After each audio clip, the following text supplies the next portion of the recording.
The air is beautiful. It's fresh. Much better than 5 Points. I think the experience of living in 5 Points, particularly when copper begins for African Americans, is sort of like a purgatory. When we think about Black New York in this period, we've got to think of a population that has its own communities, has its own churches, has its own social world, but that is increasingly feeling threatened. The influx of Irish immigrants coincided with the beginning of an exodus from the 5 Points by African Americans. Since the riots, my people have been moving out of 5 Points. Because the 5 Points had become a life-threatening neighborhood for Black people. We burned down your last orphanage, Garland. You could burn this one down, too. No man will harm these children.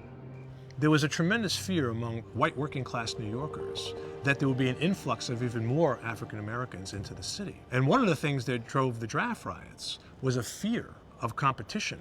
Lincoln's Emancipation Proclamation has put fear in the hearts of the Irish. They're terrified that the Negroes will come north and steal all their jobs. The draft riots culminated the perfect storm of events. The U.S. government were going to start drafting people into the war. However, Black people, since they were not citizens, were not going to be conscripted. So you can imagine the working class in 5 Points at that time were pretty pissed off because now we're fighting a war and going to die for Black people who they didn't really like. Her brothers were hung by the neck from that very lamppost. She remembers the screams. During the draft riots, not only were men hung, but in some cases they were mutilated or carried across all of 5 Points by their genitals, which I can't even imagine.